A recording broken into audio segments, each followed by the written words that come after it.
For today's video, tayo ay pupunta ng bayan. Ngayon na lang ulit kami pupunta dahil sa bagyong Karina. Kasama ko nga pala dyan ang aking pinsan at ang aking jowa. Nakalimutan ko na nga pala magdala ng payong dahil kami ay nagmamadali. Buti na nga lang sa lugar namin ay hindi masyadong bahain. Ang problema ay maputik nga lang. Diyan na nga kami naabutan ng ambon mga mi. At dahil sa naiwan namin ang payong, naisipan na lang namin magpaulan na lang kung sakali.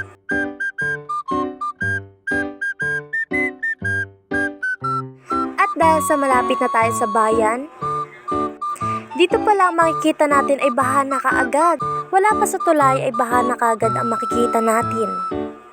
Ito ang epekto sa bayan ng Malolos, na kung saan ay may malakas na bagyo na tatama sa atin. Mahirap ito lalo na sa mga naninirahan banda rito, banda sa lugar ng Malolos bayan. At dahil sa nakapunta na kami sa aming paroroonan, pinarada muna namin ang aming tricycle at nagsimula ng bumili. Dito sa bayan ng Malolos, Bulacan, makikita natin na onti na lang yung tubig. Huling punta daw ng mama ko dito ay halos bewang na yung abot ng tubig. Unang pupuntahan nga pala natin ay ang Mercury dahil kami ay bibili ng aking gamot. Maganda talaga ang pag-asikaso nito dahil iaabot na lang sa iyo ang numero na iyong matatanggap. At dahil sa sobrang haba ng pila, na isipan ng aking jowa na mamili ng inumin.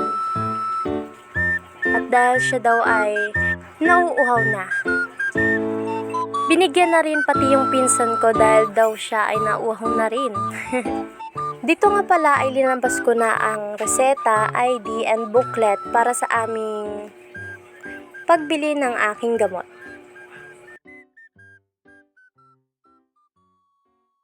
Tinawag na nga ang number at ito'y binayaran na rin.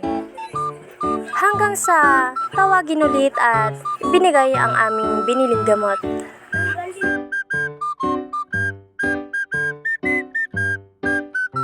Sunod na hinanap namin ay ang nagtitinda ng nyog. Pero sa tagal-tagal ay wala pa kaming mahanap dahil sa maraming sarado na. Dahil sa gusto na naming makakita ng nagtitinda ng nyog ay naisipan namin na magtanong-tanong na lang. Kuya, pwede po magtanong. Tatanong ko lang po sana kung saan po may bilihan ng nyog. At hindi na nga kami nahirapan pa dahil tinuro na. Salamat kay kuya. Sa paglabas niya namin ay agad kaming nakakita ng nagtitinda ng nyog pero agad na sinabing sarado pa. At ito na nga ang tinuturo ni kuya na nagtitinda daw ng nyog. Shoutout pala kay ate dahil sobrang niyang bait sa amin. At ito na nga, pinamili na nga ako kung 25 or 30 pesos lang. Siyempre, ang pipiliin ay 25 dahil bukod sa tipid sa budget ay dalawa naman ang aming bibilhin. Papunta nga pala kami ng TGP at naisipan ng aking jowa na bumili dahil nagugutom daw sila. Pero nakasabay na rin ako syempre.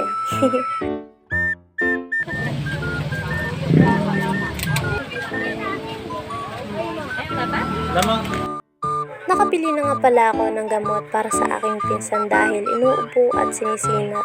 Hindi na nga pala sa akin sumama yung dalawa dahil may pinaplano.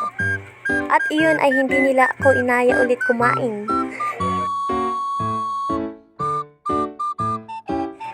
At dahil tapos na kami mamili, kami ay nagbayad na rin kay kuya para makaalis na kami.